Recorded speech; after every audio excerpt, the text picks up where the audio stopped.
करवा चौथ कथा। क्या आप जानते हैं करवा चौथ की असली कहानी? इस स्त्री की वजह से मिला है व्रत को ये नाम। करवा चौथ की कथा कार्तिक की चतुर्थी का नाम करवा चौथ कैसे पड़ा, इसकी कहानी कुछ और ही है। असल में यह करवा नाम की एक दूसरी स्त्री की कहानी है जिसने सावित्री की तरह ही अपने पति के प्राण यमराज से बचाए थे।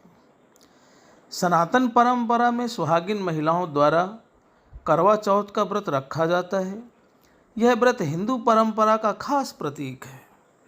विवाह और दाम्पत्य की मधुरता और पवित्रता का प्रतीक यह त्यौहार हर तरीके से बेहद ही खास होता है। इस व्रत की कहानियों में एक स्त्री वीरावती की कथा बहुत प्रसिद्ध है। वीरावती एक सेठ की पुत्री है और उसके 7 भाई हैं। करवा चौथ के व्रत के दिन वह भूल से बिना चांद देखे भोजन कर लेती है। इससे उसके पति की मृत्यु हो जाती है और बाद में वह पश्चाताप और अनुष्ठान करती है जिससे उसका पति जीवित हो जाता है। करवा चौथ के तौर पर लगभग सभी ने यही कथा सुनी है और आपने भी शायद। यमराज का वरदान है करवा चौथ। असल में यह सिर्फ व्रत का लाभ बताने वाली कथा है। कार्तिक की चतुर्थी का नाम करवा चौथ कैसे पड़ा, इसकी कहानी कुछ और ही है। असल में यह करवा नाम की एक दूसरी स्त्री की कहानी है जिसने सावित्री की तरह ही अपने पति के प्राण यमराज से बचा लिए थे। तब यमराज ने करवा को उसके पति की जो श्रद्धा थी उसको देखकर वरदान दिया था कि इस विशेष दिन को तुम्हारे नाम के व्रत से यह जाना जाएगा, जो स्त्री ऐसा व्रत करेगी उसका अखंड सुहाग बना रहेगा। तब से ही करवा चौथ व्रत की परंपरा चल पड़ी है। जानिए करवा चौथ की असली कहानी। एक प्राचीन स्त्री की कहानी। प्राचीन समय में करवा नाम की एक पतिव्रता स्त्री थी। वह अपने पति के साथ नदी किनारे एक गांव में रहती थी। उसका पति वृद्ध था। एक दिन वह नदी में स्नान करने गया। नदी में नहाते समय एक मगरमच्छ ने उसके पैर को पकड़ लिया। इस पर वह व्यक्ति यानी उसका पति करवा करवा कहकर चिल्लाकर अपनी पति को सहायता के लिए पुकारने लगा। करवा पतिव्रता स्त्री थी। पति की आवाज़ को सुनकर करवा भागकर अपने पति के पास पहुंची और दौड़कर कच्चे धागे से मगर को आन देकर बांध दिया। मगर सूत के कच्चे धागे से बांधने के करवा यमराज के पास पहुंची। मगर को उसने सूत से बांध दिया था मजबूती से। वे उस समय चित्रगुप्त के खाते देख रहे थे। जो चित्रगुप्त खाते बनाते वही खाता जिसमें सभी मनुष्य जीवों का हिसाब किताब रहता, पाप और पुण्य का, किसकी कितनी आयु शेष है।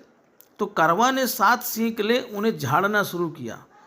यमराज के जो सारे जो बही खाते थे आकाश में उड़ने लगे।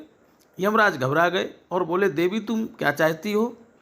करवा ने कहा, हे प्रभु, एक मगर ने नदी के जल में मेरे पति का पैर पकड़ लिया है। उस मगर को आप अपनी शक्ति से अपने लोक नरक में ले जाओ और मेरे पति को चिरायु करो। करवा की बात सुनकर यमराज बोले, देवी अभी मगर की आयु तो शेष है, अतः आयु रहते हुए मैं असमय मगर को मार नहीं सकता।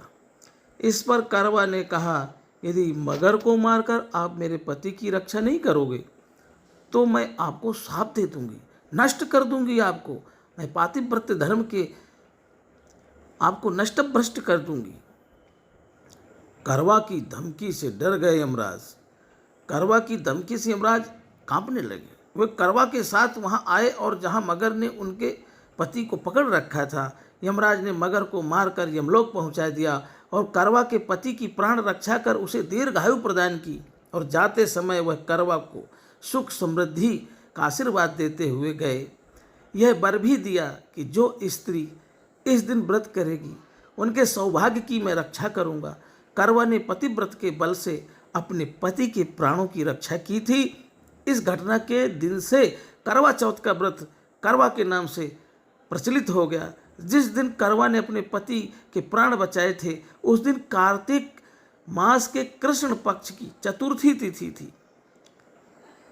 इसलिए हे करवा माता, जैसे आपने करवा के पति की प्राण की रक्षा की, वैसे ही सबके पतियों की प्राणों की जीवन की रक्षा करना माता, सबको सुख समृद्धि मिले।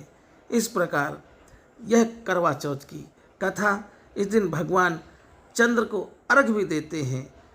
यदि आपको ज़्यादा मंत्र नहीं आते तो सोम सोमाय नमः या ओम चंद्रमसे नमः कहकर चंद्रमा को अर्घ देना चाहिए और इस कथा व्रत को सुनकर जीवन में सुख समृद्धि का भगवान से आशीर्वाद की कामना करनी चाहिए।